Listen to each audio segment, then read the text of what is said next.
Ranking timnas Indonesia tak terpaut jauh dari Lebanon jelang duel FIFA Matchday di Stadion Gelora Bung Tomo, Surabaya, Senin, 8/9.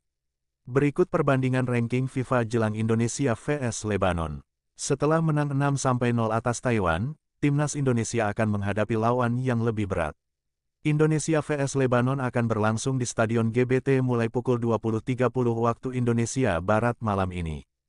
Duel Indonesia vs ranking FIFA yang tak begitu jauh posisinya dalam ranking FIFA membuat laga malam ini akan berlangsung sengit.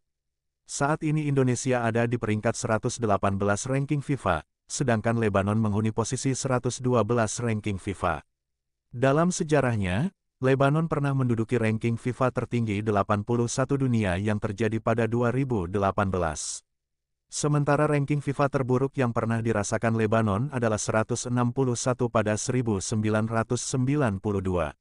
Sementara Indonesia pernah menduduki ranking FIFA 76 pada 1998. Sementara ranking FIFA terburuk yang pernah dialami tim Merah Putih adalah 191 yang terjadi pada 2016. Duel Indonesia vs Lebanon penting untuk kedua tim guna mempersiapkan agenda yang lebih besar pada laga berikutnya. Skuad Garuda sedang mempersiapkan putaran keempat kualifikasi Piala Dunia 2026 zona Asia. Tim asuhan Patrick Kluivert akan menghadapi Arab Saudi pada tanggal 9 Oktober dan Irak pada tanggal 12 Oktober. Timnas Indonesia wajib menjadi juara grup untuk bisa lolos ke Piala Dunia 2026. Sementara Lebanon bakal bersaing di putaran ketiga kualifikasi Piala Asia 2027 dengan melawan Bhutan sebanyak 2 kali pada Oktober mendatang. Ini adalah pertemuan kedua Indonesia vs Lebanon di pertandingan internasional tim senior. Pertemuan pertama terjadi pada Piala Presiden, tanggal 14 Mei tahun 1975. Ketika itu Lebanon menang 4-0 atas Indonesia. Prediksi ranking FIFA Timnas Indonesia vs Lebanon sepertinya menarik untuk diulas.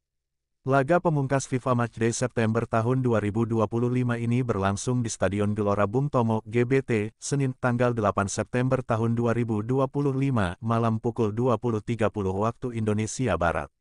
Pada FIFA Matchday sebelumnya melawan Taiwan, timnas Indonesia berpesta setengah lusin gol tanpa balas 6-0.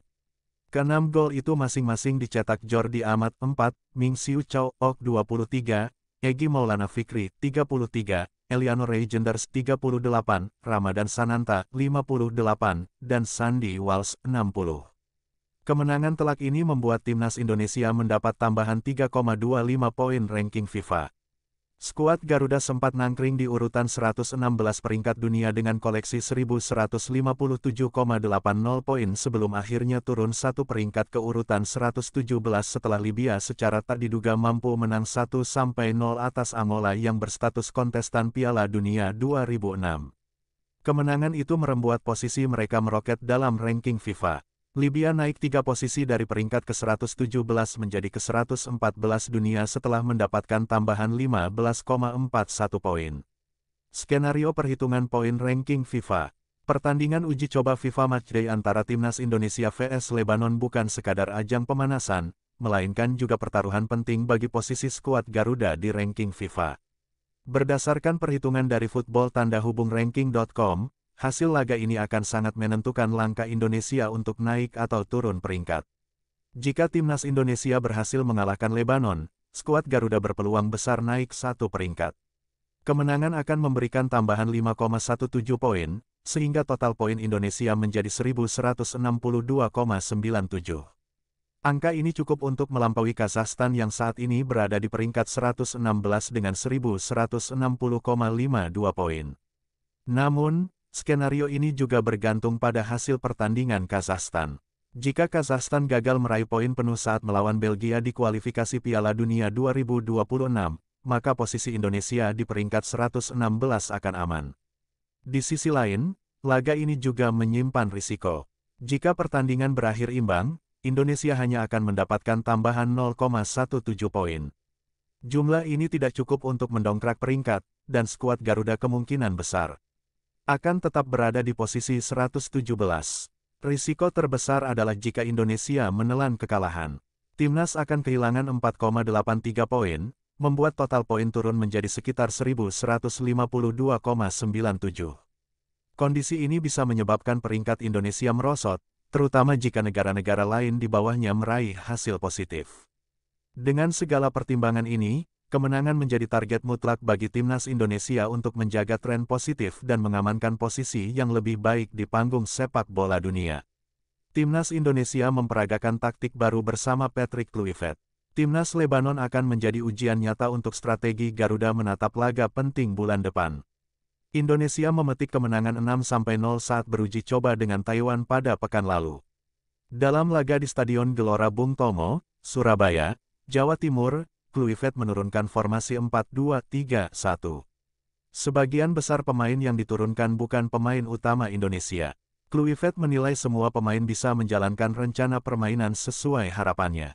Taiwan jelas bukan lawan sepadan untuk Indonesia. Kini, Lebanon yang akan menjadi ujian berikutnya untuk tim Merah Putih.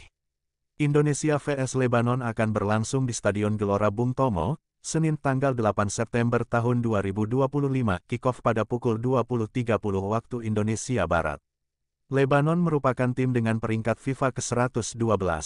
Lebanon menang atas Qatar 1-0 dalam pertandingan terakhir. Selain itu, The Cedars juga mempunyai rekor bagus melawan tim ASEAN dengan tak tumbang dalam 4 pertandingan terakhir. Kluivert jelas akan menurunkan kekuatan penuh saat Indonesia melawan Lebanon. Laga ini akan menjadi gladi bersih menjelang Indonesia berlaga di babak keempat kualifikasi Piala Dunia 2026. Indonesia bersaing dengan Arab Saudi dan Irak untuk merebut tiket pesta bola sejagat pada bulan depan. Anda tahu, ini adalah sistem yang tak boleh Anda lupakan. Ini adalah sistem yang ingin kami implementasikan. Dan melawan Lebanon saya tak akan mengubah sistem, kata Kluivert selepas mengalahkan Taiwan pekan lalu. Saya akan menyempurnakan sistemnya, semua yang bisa lebih baik. Seperti yang Anda lihat, eksekusi sistem ini dan semua yang saya minta pada para pemain dieksekusi dengan baik. Kepercayaan diri dari tim yang penting dan itu perlu kami kembangkan. Itu yang paling penting, jadi kami bermain karena kami melihat diri sendiri, kata dia menambahkan.